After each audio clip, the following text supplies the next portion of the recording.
গুলিটা আমার পায়ে লাগছে, হাঁটুর উপরে। ভাবিও বাধা দিছে, তাকেও একটা গুলি করছে।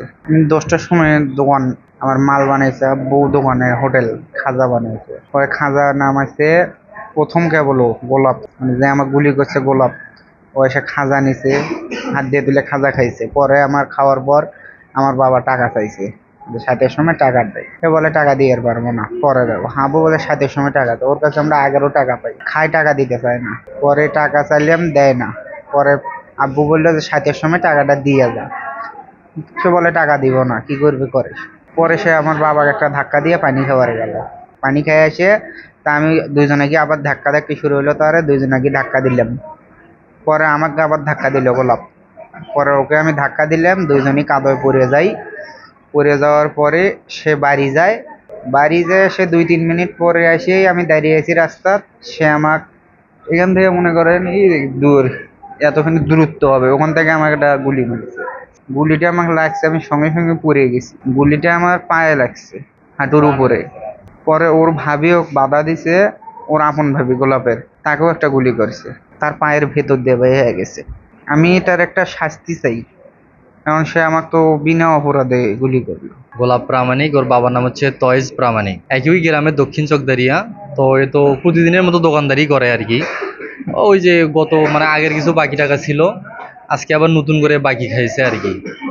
তো টাকা চাইছে, টাকা দেয়নি, বলছে যে এখন দিতে পারবো না, দিব আলা, এরকম বলছে। এক কথায় দুই কথায় তর্কাতর্কি হয়েছে। তখন ওর বাবাকে বলছে যে তোর কলিজা ছিঁড়ে নিবো আমি। জিতুন লাখ টাকা ও ডানো প্যাকে ছবি ফিচারের সুযোগ। বিস্তারিত দেখুন আরলা ডানোর ফেসবুক পেজে। কথাটা বলার পর ও তো ছেলে, মানে কথাটা লাগছে আর কি। তারপর আসে একটা ধাক্কা দিছে, আস্তে করে ধাক্কা দিছে, দুইজনকে সরিয়ে দিছে। পরে ওই গোলাপ আবার একে ধাক্কা দিছে, এও আবার গোলাপকে ধাক্কা দিছে। মানে হালকা একটু মারামারির মতো হওয়ার পরে দুইজনে পড়ে গেছে কাদাতে। কাদা থেকে উঠেই ও সোজা চলে গেছে বাড়িতে। মানে সর্বোচ্চ মনে হয় 4 কি 4.5 মিনিট লাগছে ওর আসতে। গেছে যা একটা মানে শর্ট পিস্তল আর কি, ওই যে পুলিশের কাছে যেগুলো থাকে ছোট কালো কালারের, ওইটা নিয়ে আসার পরে কোনো দিকে দেখে নেই, কারোর সঙ্গে কোনো কথা নাই। আসার পরেই একে মারছে টার্গেট করে। একে মারার পর একটু পিছনে সরে গেছে, একে আর পায় নাই। তারপরে যাওয়ার সময় আবার ওর ভাবি এসে মানে আটকাইছিল, ওর ভাবির পায়েও একটা মারছে। মারার পর যখন আমরা সবাই ওকে একটু মানে ধরার জন্য যাচ্ছি সামনের দিকে, ও একটা উপরের দিকে মারি দিল গুলি। মানে মোট 3টা মারছে আর কি। মারার পর ওর ওর কাছে আর যাওয়ার মতো পরিবেশ ছিল না, ও তখন পালায়ে গেছে। ওর কোনো কর্ম নাই, কোনো কাজ নাই, সবসময় এরকম করে চলে, নেশাপানি করে, নিজেও সম্ভবত বিক্রি করে নেশা।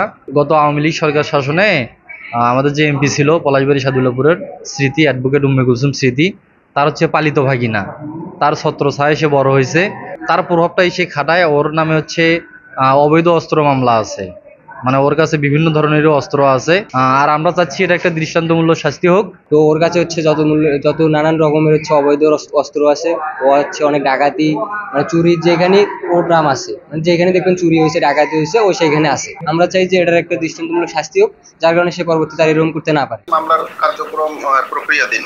অস্ত্র তো না উদ্ধার না হলে তো বলা যাবে না কি অস্ত্র দিয়ে করছে। ওকে গ্রেফতার করার পরে তারপরে অস্ত্র উদ্ধার হলে তাহলে জানা যাবে যে কি অস্ত্র দিয়ে করছে। আমাদের 2-3টা টিম কাজ করতেছে।